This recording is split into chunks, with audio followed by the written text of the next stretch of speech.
오늘 우리에게 주신 하나님 말씀은 고린도후서 9장 11절에서 15절까지 말씀입니다.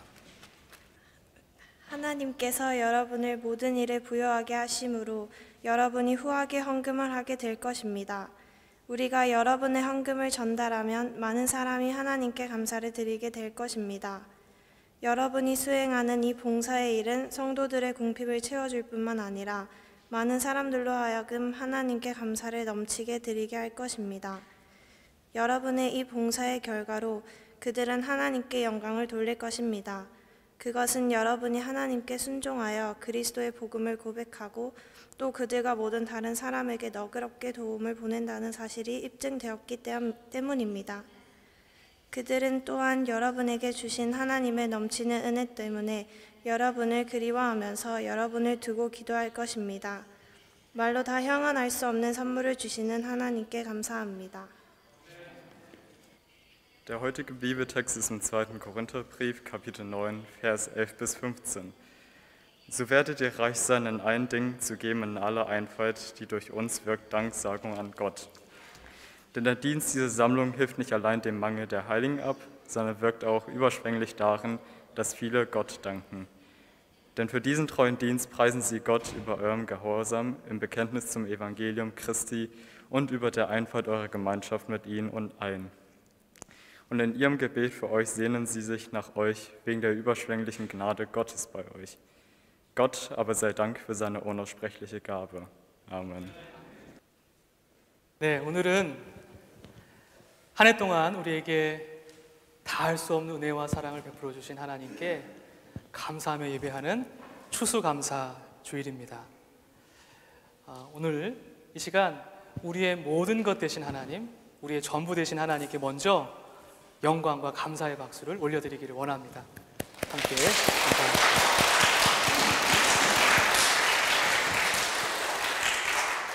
오늘은 우리 어린이들과 청소년들과 함께 예배하는 온세대 예배이기도 합니다. 우리 어린이들부터 시작해서 노년에 이르기까지 함께 한 성령 안에서 예배할 수 있다는 것도 진심으로 감사합니다. 오늘은 설교를 좀 색다르게 시작해 볼까 합니다.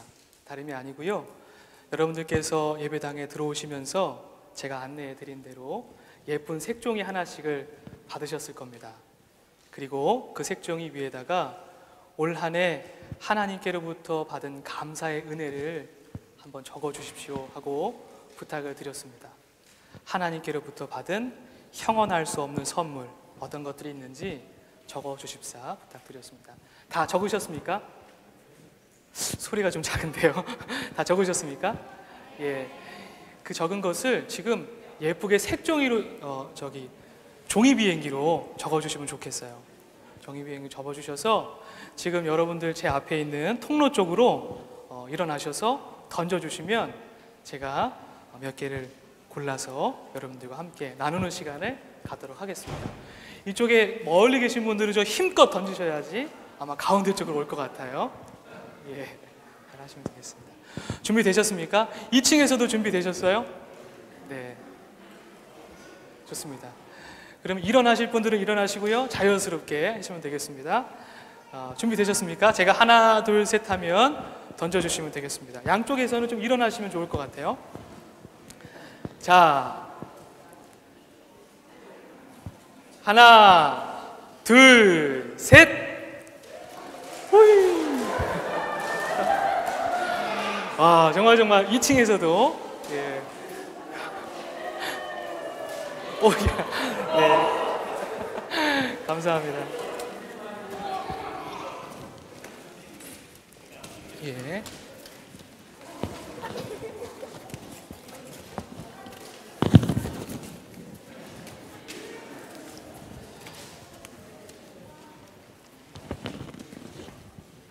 제가 많이 골랐습니다.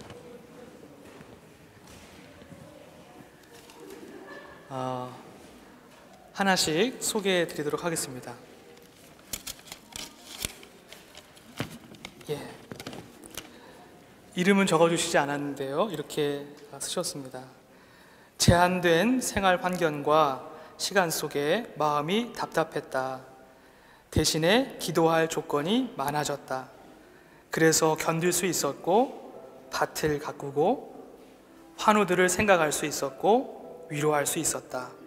정말 정말 감사합니다. 이렇게 써주셨습니다. 예, 감사합니다.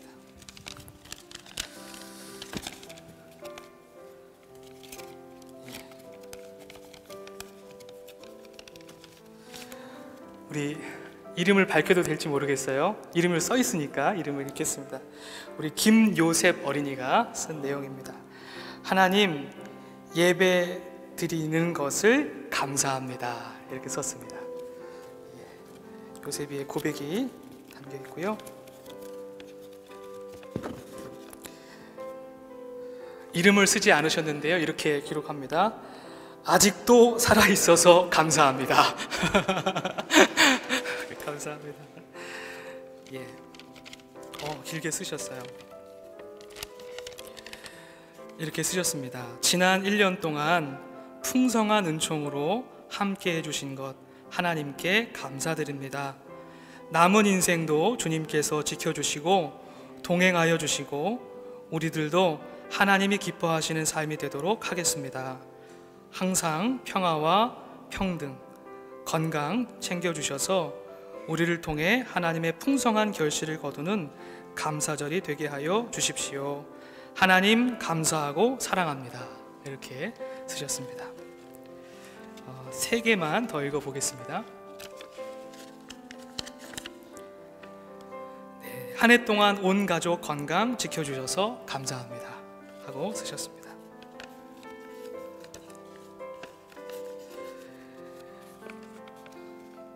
이렇게 기도처럼 써주셨는데요. 살아계신 하나님을 경험할 수 있도록 저희와 함께 동행하여 주심에 감사드립니다.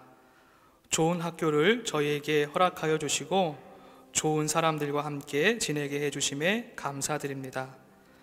광야 같은 인생길 오직 주님 뜻만 이루어지길, 저희 가족을 통해 주님만 드러나길 인도해 주심에 감사드립니다. 아멘. 이렇게 적으셨습니다.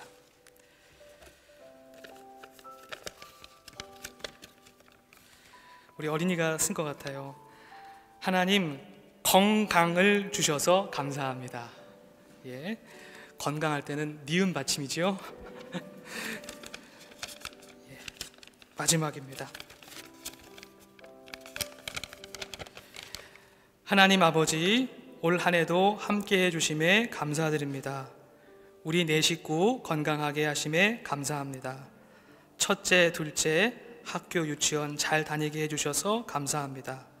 부부가 서로를 더 이해하려고 하고 배려하는 마음 주셔서 감사합니다. 언제나 지켜주심에 감사합니다.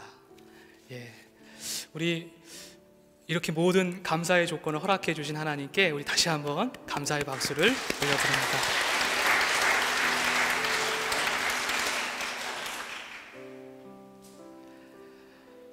여러분 어떠셨습니까? 우리의 삶을 돌아보니 감사 아닌 것이 없다는 생각이 듭니다. 우리의 삶이 감사의 꽃을 피울 때 하나님께는 영광이 되고 우리에게는 큰 기쁨과 위로가 됨을 고백하게 됩니다. 모든 것이 하나님의 은혜입니다. 올 한 해도 우리는 우리 곁에 있는 가족들, 이웃과 친구들, 그리고 함께 신앙생활하는 우리 믿음의 가족들을 통해서 말할 수 없는, 형언할 수 없는 하나님의 은혜를 받았습니다. 하나님의 사랑이 우리의 곁에 두신 사람들을 통해서 우리에게 채워졌습니다. 그 깊고 깊은 사랑이 우리를 살게 했습니다. 그 다함이 없는 사랑이 우리를 붙들어 주셨습니다. 우리를 지탱하게 해주셨습니다. 우리는 모두 하나님과 이웃의 사랑에 빚진 자들입니다. 만약 저와 여러분이 우리에게 온 하나님의 은혜와 사랑의 발자취를 거꾸로 더듬어 찾는 훈련을 게을리하지 않는다면 우리의 매일매일의 삶, 매 순간의 삶이 감사가 될 것입니다. 이 감사를 통해서 우리는 하나님과 온전한 관계를 이루게 됩니다. 하나님의 은혜를 기억하는 이 행위, 감사하는 행위는 바로 하나님을 예배하는 것입니다. 저는 오늘 성경의 본문 속에서 순종, 고백, 감사, 기도라고 하는 하나의 흐름을 발견했습니다. 즉 오늘 본문은 하나님의 자녀들인 우리가 하나님의 뜻대로 순종했을 때 예수 그리스도 안에 나타난 하나님의 사랑을 마음과 입술과 삶으로 고백했을 때 우리의 순종과 고백으로 말미암아 하나님에 대한 감사가 그리고 하나님에 대한 기도가 나타난다는 사실, 감사와 기도로 열매 맺는다는 사실을 우리는 말씀 속에서 배우게 됩니다. 말씀의 상황은 이렇습니다. 바울은 자신의 전도 여행을 통해서 어려운 형편에 놓여진 예루살렘을 돕는 그러한 모금 운동을 이어나갔습니다. 고린도후서 8장과 9장은 이를 잘 드러내주고 있습니다. 8장에서는 마케도니아 교회를 칭찬하면서 아가야 지역의 교회들, 고린도 교회를 또 격려하는 내용을 담고 있고요. 9장은 거꾸로입니다. 9장은 아가야 지역의 고린도 교회를 칭찬함으로써 마케도니아 교회를 독려하는 내용을 담고 있습니다. 바울의 어떤 목회적인 그런 지도력이 돋보이는 부분입니다. 바울 사도의 유언과도 같은 로마서 15장 26절에 보면 결과적으로 마케도니아 교회의 성도들과 아가야 교회 지역에 있는 성도들이 함께 기쁜 마음으로 예루살렘 교회를 도왔다고 기록합니다. 어떠한 마음으로 도왔다고요? 기쁜 마음으로 도왔다고 기록합니다. 그들의 기쁜 마음은 다름이 아니라 누구에게 덕을 베풀면서 스스로 덕을 베푼다는 의식 없이, 누구를 도우면서 돕고 있다는 의식 없이 순수한 마음으로 행하고 있음을 보여줍니다. 본래 주님을 따르는 모든 믿음의 행위가 그러하지요. 자기를 드러내지 않는 깨어있음과 자기를 비우고 낮추는 행위를 통해서 진정한 기쁨과 자유로 나아갈 수 있는 것입니다. 헌금을 비롯한 우리들의 신앙의 행위 역시 자기를 중심으로 자기를 드러내는 것이 될 때 그것은 하나의 행위일 뿐 하나님의 뜻을 나타내는 믿음이 될 수 없습니다. 우리는 이것을 반드시 기억해야만 합니다. 바울은 자기를 비운 철저한 순종만이 후에 모든 이들의 감사의 씨앗이 되고 기도의 씨앗이 된다는 사실을 오늘 본문 속에서 말씀하고 있습니다. 우리에게 참된 순종의 모습을 보여주신 분이 계십니다. 우리 어린이들은 대답할 수 있을 것 같아요. 누굴까요? 우리에게 참된 순종의 모습을 보여주신 분?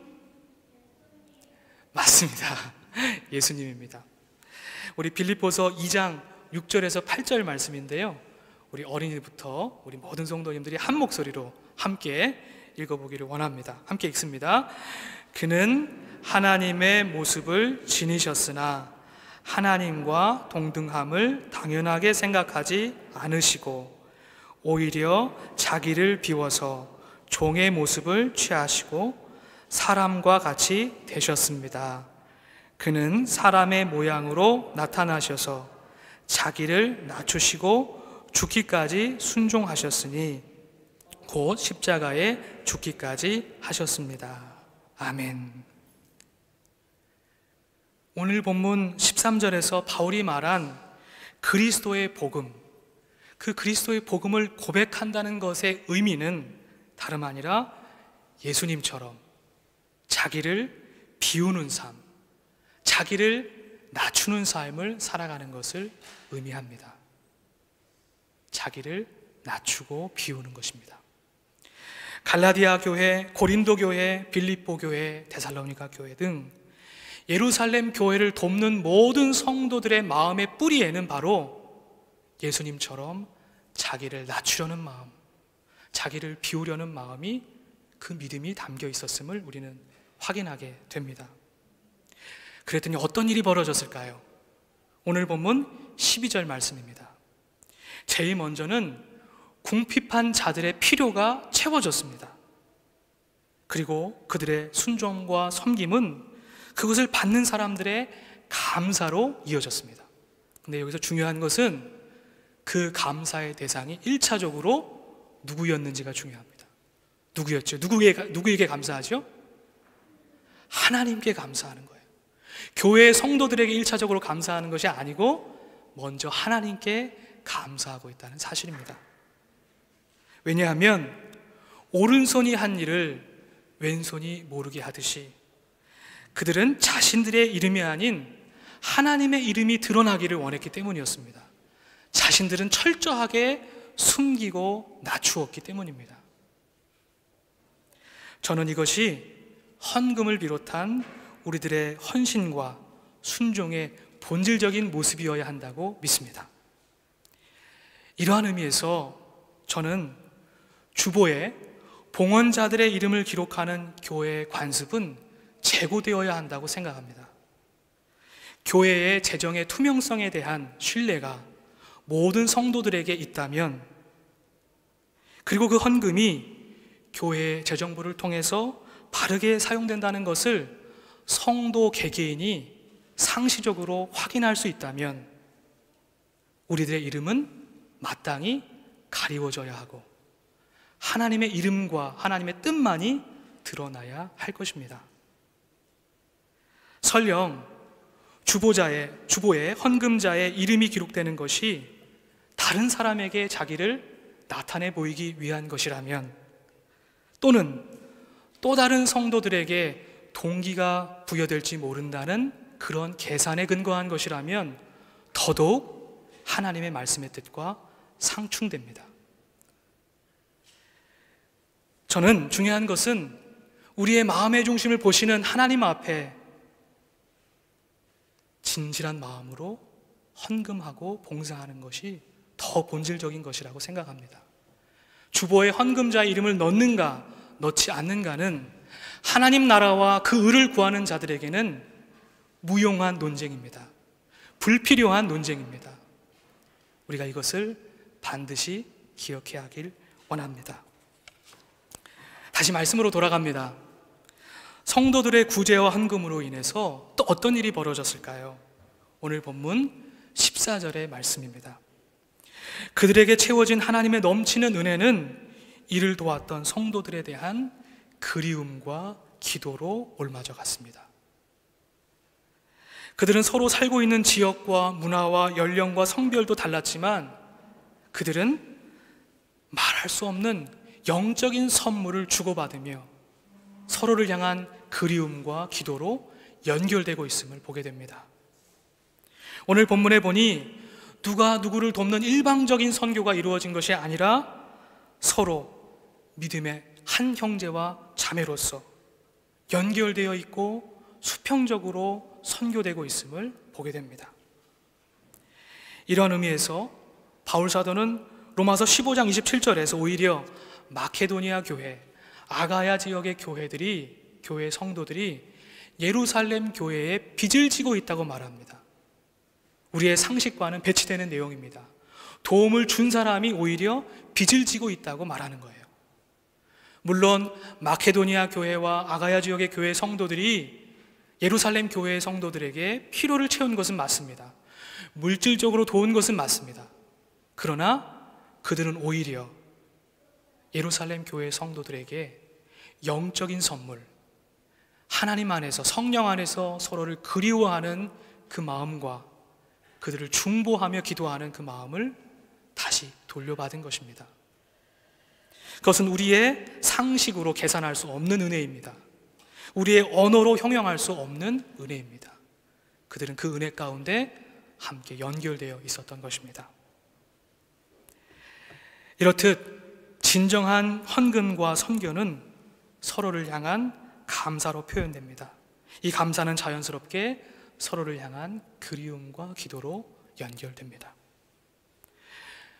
오늘 우리는 말씀을 통해서 우리가 하나님의 뜻에 순종하게 될 때 자기 비움과 낮춤을 그 본질로 하는 그리스도의 복음을 우리의 삶으로 진실하게 고백하게 될 때 우리의 순종과 고백이 누군가에게 감사의 씨앗이 되고 기도의 씨앗이 된다는 사실을 배우게 됩니다. 사랑하는 성도 여러분, 순종과 고백과 감사와 기도, 하나님의 은혜를 우리가 거두고 나누는 이 과정을 통해서 말로 형언할 수 없는 하나님의 은혜가 우리 사이에 넘치기를 원합니다. 우리 믿음의 공동체에, 우리의 삶의 자리에 넘치기를 주님의 이름으로 간절히 축복합니다. 한 해 동안 이 하나님의 은혜를 누리며 함께 나누는 저와 여러분 되기를 주님의 이름으로 간절히 축복합니다. 함께 기도합니다.